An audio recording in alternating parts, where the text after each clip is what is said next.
I never imagined the place I fought so hard to purchase would become a battlefield for family greed. Every brick carried memories of sacrifices, nights without sleep, and endless hours balancing two jobs just to keep my dream alive. Yet instead of admiration, my parents turned those walls into weapons, declaring I must surrender the house to my younger brother or prepare for a lawsuit.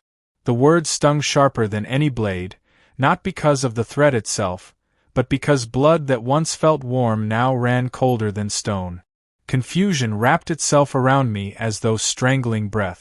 I kept asking myself, how could the people who raised me plot against me? Their voices carried judgment, disdain, and strangely, pity. My father claimed fairness demanded equality.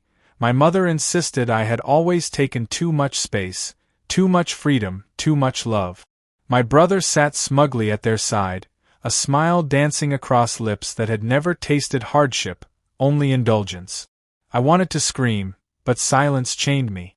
While arguments brewed, I found solace elsewhere. Not in legal books, not in my fading faith in family, but in her. Elena. She wasn't mine, not in any rightful sense, yet she became the only person capable of calming storms raging through me. Every time she touched my hand, sparks rushed beneath my skin, replacing despair with hunger. She belonged to another man, though, the very lawyer who would soon become my unexpected ally. The irony twisted like fire inside my chest. When I first met her, sunlight fell through cafe windows, outlining strands of her hair in golden flames. She laughed, the sound light yet edged with shadows, as though she knew more sorrow than she dared confess. That day I didn't care about rules, vows, or consequences. Desire built quickly, an unspoken contract sealed with lingering glances. Her eyes lingered longer than they should, lips curving slightly, daring me to take risk. Now, as my parents prepared to drag me into court, Elena appeared again, stepping through thresholds like forbidden salvation. She asked nothing about lawsuits or betrayal. Instead, she whispered, "Do you trust me?" I nodded, though trust felt foreign after what my family had done. Still, the heat between us drowned out fear. Her presence smelled of jasmine and danger, pulling me closer. Every night after confrontations with my parents, I found myself dialing her number, pretending to ask about legal strategies, though both of us knew I craved more than advice. Each conversation lasted longer, voices softer, words dripping with unspoken promises. Sometimes silence lingered until only breathing remained, heavy, intimate, intoxicating. I told myself I sought comfort, but deep down, lust had already claimed victory. I imagined her lying beside me, tangled sheets, whispered confessions escaping lips pressed against mine. The guilt didn't matter. What mattered was escape, from betrayal, from lawsuits, from suffocating obligations. Elena became rebellion personified, the one flame I wanted even if it burned me alive. The morning after my parents' ultimatum, I woke to silence heavier than chains. Walls felt hostile, every corner echoing memories of their threats. I wandered through empty rooms, fingers brushing surfaces as though touching the very evidence of my labor. Yet despite my determination to protect what was mine, my thoughts drifted relentlessly toward Elena. Her voice still haunted me, those whispered "Do you trust me?" circling endlessly.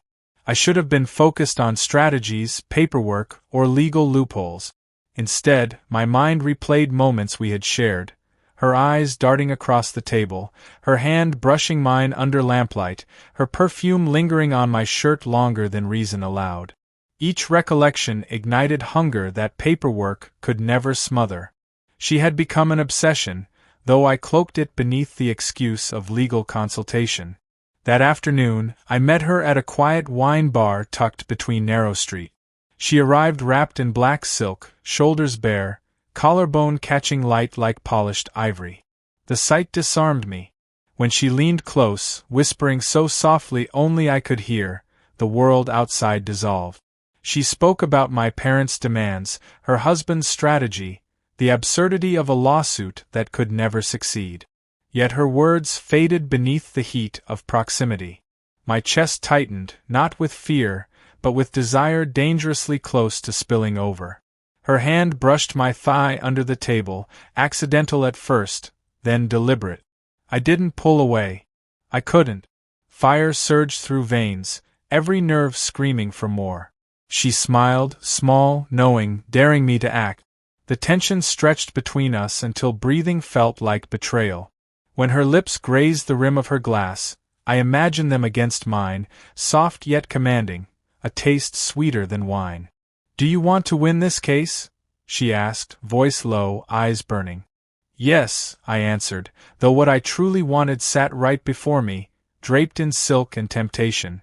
"Then trust me," she murmured again, letting fingers linger just a moment longer on my knee before withdrawing, leaving sparks burning on skin. We walked outside together afterward, night cloaking the city, lamps casting gold halos on wet pavement. Rain threatened but never fell, holding itself back as though even the sky craved suspense. She stopped beneath an archway, turning toward me, face half shadow, half moonlight. For a heartbeat we stood there, silence pressing hard, bodies leaning closer, breaths mingling. I knew this was wrong. I knew she wore another man's ring. Yet in that instant, morality felt like a cage I had already broken. Her lips brushed my cheek. Innocent enough for witnesses, dangerous enough for us. Electricity surged, leaving me trembling. She pulled away, whispering, "Not here. Not yet." Then she slipped into the night, leaving only her perfume behind, wrapping around me like invisible chains. I returned home restless, pacing floors, heart pounding with both fury at my parents and hunger for her. Lawsuits suddenly seemed trivial compared to the war raging inside me. Duty against desire, family against passion, law against lust. And I already knew which side was winning. Days blurred into nights, each one haunted by Elena's shadow. I tried distracting myself with documents, gathering receipts, preparing defenses, yet every paper felt meaningless beside her lingering touch. My parents continued their barrage of phone calls, demanding compliance, threatening shame, promising courtroom humiliation. Still, their venom barely pierced the haze of longing flooding me whenever Elena's name flashed across my screen. One evening she called, voice hushed, as though walls around her had ears. "Come to me," she whispered. Nothing else. No explanations, no promises, only command laced with desire. My pulse quickened. Logic screamed to stay away, but lust had already tightened its grip, dragging me toward her. Her apartment overlooked the river, lights shimmering against glass, curtains drawn but not completely. When she opened the door, she stood barefoot, wrapped in satin, hair tumbling freely, eyes dark pools inviting sin. Words crumbled inside me. She smiled, stepping aside, allowing me in. The air smelled of wine and jasmine, mingling dangerously. We spoke little. She offered a glass, fingers brushing mine as I accepted. The silence between us thickened until breathing alone seemed confession enough. She set her glass down, moved closer, her hand resting lightly against my chest, feeling the frantic rhythm beneath. I didn't resist. I couldn't. Our lips met, tentative at first, then desperate. Every suppressed thought, every stolen glance, every sleepless night erupted in that single moment. Her mouth tasted of wine, her skin radiated heat, her body pressed against mine with hunger years of marriage hadn't extinguished but instead redirected toward me. Guilt flickered briefly, then drowned beneath waves of desire. Clothes fell away like broken promises. Touches grew frantic, each one marking territory neither of us owned but both desperately claimed. Her whispers guided me, confessions spilling against my ear, words she had never dared speak aloud to her husband. I listened, devoured, answered with gasps and groans that belonged only to us in that stolen night. Afterward, we lay tangled together, the room filled with the scent of sweat and forbidden satisfaction. She rested her head against my chest, tracing circles across my skin as though writing a secret script. "You'll win this case," she murmured, breath warm, "but you've already lost something far greater." I didn't ask what she meant. I knew. I had surrendered not just to her body but to a dangerous entanglement that could destroy everything. Yet even as realization dawned, I pulled her closer, unwilling to let go. Outside, city lights glittered like indifferent stars, oblivious to betrayals unfolding beneath them. My phone buzzed relentlessly, messages from my parents, my brother, even my lawyer. I ignored them all. In that moment, Elena was my universe, the only truth I chose to acknowledge, no matter how doomed it felt. Still, a quiet dread gnawed at the edges of my bliss. Because while passion consumed us tonight, tomorrow would demand consequences neither of us was prepared to face. The morning after our surrender, I awoke before Elena. Her body rested against mine, her hair sprawled like a dark halo across the pillow.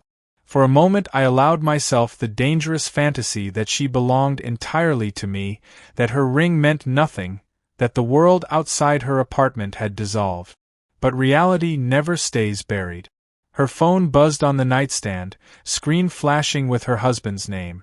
I froze, staring at the glow, feeling shame snake through me. She stirred, pressed her hand over the device, silenced it without hesitation, then kissed me as though to erase my doubt. "You're thinking too much," she whispered. "Right now, we exist only here." I wanted to believe her, but guilt stalked me on the drive home. My parents left 2 more messages filled with venom, demanding a meeting. Their threats had grown more theatrical, claims of betrayal, accusations of selfishness, even declarations that I had never been a true son. I deleted each recording without response. The battle over my house no longer frightened me. Elena's hold over me frightened me far more. Later that day, I sat across from her husband in his polished office, stacks of papers between us.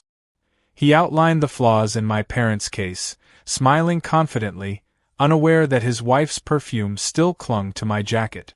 I nodded, feigning focus, though my mind replayed her touch, her breathless gasps, her whispered confessions.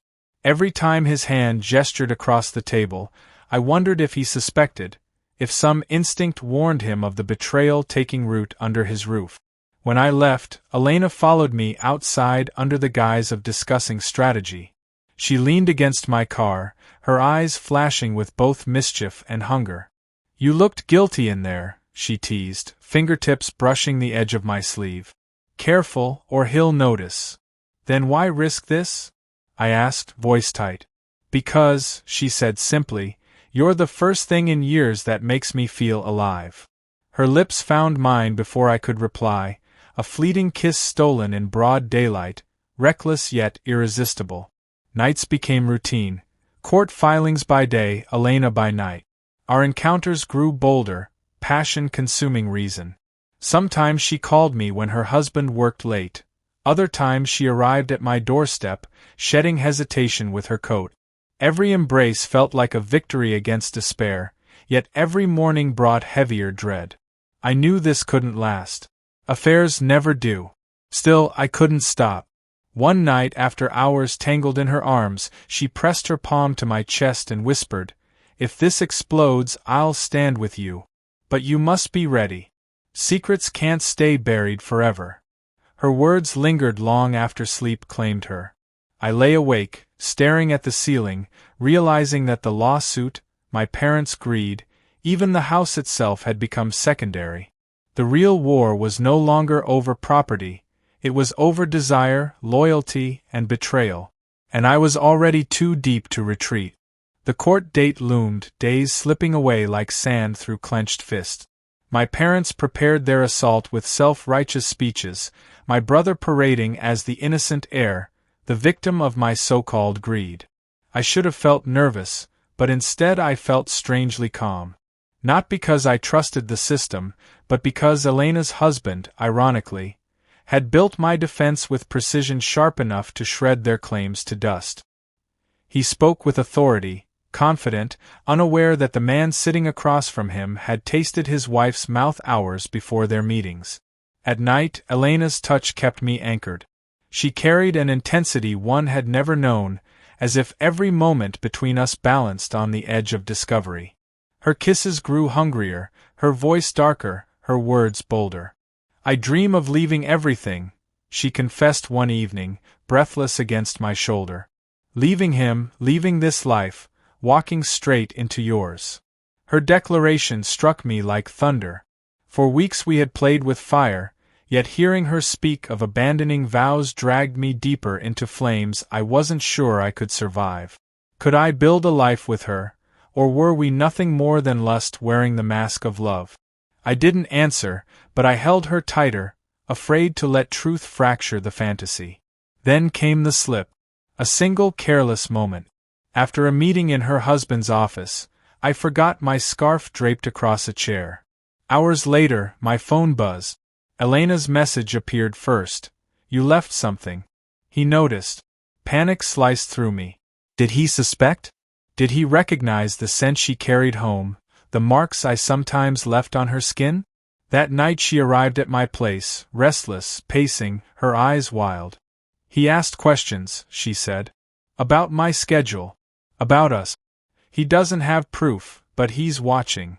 My chest tightened. The walls of secrecy we had built now cracked under pressure. Yet even as fear rose, desire wouldn't die. I pulled her into me, kissing away her words, desperate, furious, intoxicated. If discovery was coming, I wanted one more night of surrender before everything collapsed. Meanwhile, my parents' campaign grew louder. Neighbors whispered, relatives chose sides, and my brother strutted through social circles painting me as selfish, cruel, undeserving. I pretended indifference, but anger simmered. They had no idea that my house wasn't the battlefield anymore, my heart was. On the eve of the hearing, Elena lay beside me, her hand pressed to my chest, listening to my heartbeat. Tomorrow everything shifts, she said softly. Are you ready? I don't know, I admitted. But I know I want you beside me. She smiled, though sadness clouded her eyes. Then no matter what happens, remember this, our secret might burn us, but at least we lived it. Her words tasted like prophecy. Because deep down, I felt it too. Once morning came, nothing would remain untouched. Not the lawsuit, not my family, not her marriage, not us. The courthouse smelled of varnish and anxiety.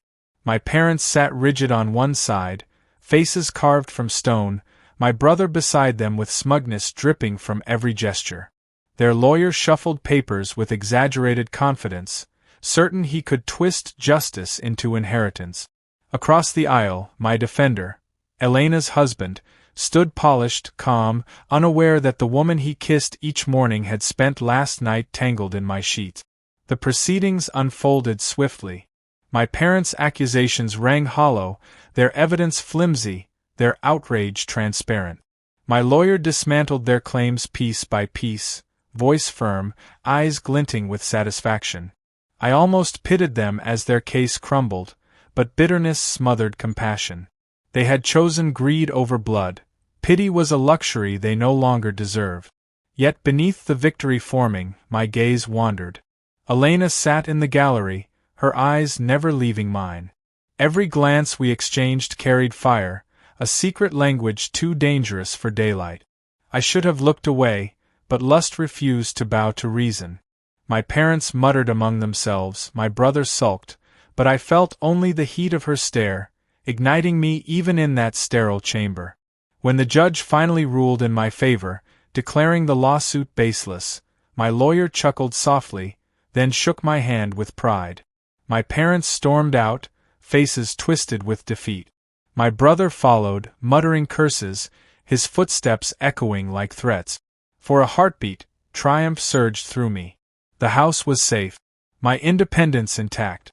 But triumph never lingers. As we exited, Elena approached, perhaps too boldly, her hand brushing mine for an instant too long. Her husband turned sharply, eyes narrowing. Something shifted in his expression, suspicion hardening into realization. His gaze darted between us, lips parting as though tasting betrayal. Elena froze, then looked away, but it was too late. Later that evening, she came to me trembling, mascara smudged, voice breaking. He knows, she whispered. He confronted me. He asked questions I couldn't answer. Tears streaked down her cheeks, but even then, even ruined, she looked devastatingly beautiful. I gathered her into my arms, though my stomach churned with dread. Then what happens now? I asked. I don't know, she admitted, clinging tighter. But I can't stop. I don't want to stop. Even if everything burns, I want this. Her lips crashed into mine, desperate, frantic, as though kissing me could erase consequences. We fell into each other again, bodies colliding with the same hunger that had started everything. Lust roared louder than fear, drowning questions of tomorrow. Sheets twisted, breaths shattered, moans filled the silence meant for regret. Afterward, she lay against me, silent, eyes closed. For the first time, I noticed how fragile she looked, as if the fire we unleashed might consume her entirely. Outside, city lights blinked indifferently, the world spinning, unaware of the ruin we carved in secret. I had won the lawsuit. My house remained mine. But victory tasted hollow, overshadowed by the reality that nothing else belonged to me. Not family, not peace, not even Elena, no matter how tightly I held her. Because deep down, I knew, the real trial was only beginning.